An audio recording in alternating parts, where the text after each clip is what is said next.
Well, I think we have to remember that money has a dollar value and it has an objective value. Power doesn't. Power, security, those are relative items, right? So we have to look at America's overall place in the world relative to our competitors. And ever since the 1970s, when the tariff walls were dropped, and especially since 2001, when China joined the World Trade Organization, there's been a huge seismic shift in industrial power from America to China. If you look at, for example, the industrial output between America and China, on paper it looks fairly similar, but that's because there's a big difference in purchasing power between America and China. When you account for purchasing power parity, China is producing 3 times the industrial output that America is. We produce $5.46 trillion in output. They produce $15.78 trillion. They can outbuild us 3 to 1. 3 to 1. Those are the sorts of ratios that helped America win World War I and World War II. And you know what? We're on the losing side of that equation right now. Also, a lot of ours, it's a misnomer. A lot of ours is assembly. So they can get around the trade laws and the tariffs and get into the greatest market in the world. And President Trump saying that game is ending. We're going to manufacture high value, like in the car. Ford says we're the biggest domestic manufacturer. No, you're the biggest domestic assembler.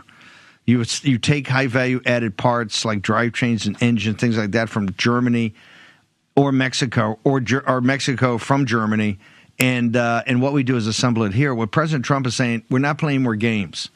We're going to bring back manufacturing capabilities and capacities here in the $35 and $40 an hour job that goes with it. We're not going. The reason some of these jobs are wanting is that they're still relatively low wages. All the statistics that the Wall Street guys throw up at you are completely false when you look at what Trump is trying to do, which is to say, look, all of our allies have been – this is what's so powerful about reciprocity. Remember, he did kind reciprocity. Only Trump can think of this.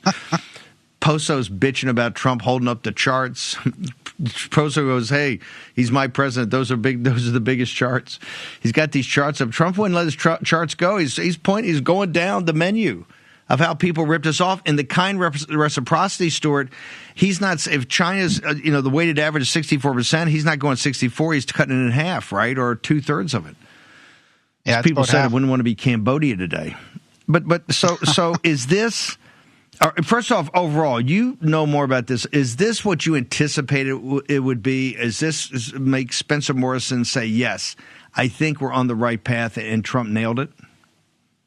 I'll be honest with you. This is more than I expected. I was very worried that we were going to get a highly watered down approach, which is sort of what we saw in President Trump's first term. He blew my expectations out of the water. What he's done with the so-called kind reciprocal tariffs is he's giving the world a choice. He's saying, look, you have an opportunity now to lower your tariffs to match ours, and if you don't, they're going up, right? And this does a couple of things. I mean, first, it telegraphs where things are going for American businesses, and it gives our industry time to ramp up production and for people to invest domestically. So it should sort of smooth out the economic dislocation that we're expecting. But it's also giving other countries an opportunity to play ball. I mean, one of the things that we really want to see is opening up foreign markets for American products. Because remember, the big problem here is that we have a huge trade deficit, which means we're buying more than we're selling, right? Tariffs fix this in 2 ways. Number one, it reshores the production here, so we buy more American. But if foreign countries look at our tariffs and they do the math and they say, look, this is not in our best interest, let's lower the tariffs and let American products in, that's going to open up, billions of people to American producers as well, right? So this is not just about reshoring American industry. What President Trump is doing is he's also trying to open up foreign markets for American production and just let our companies compete. They can't compete right now. Sign up for free and be part of the movement. It isn't just an app. It isn't just a social media platform. It's a community. Download Get It right now.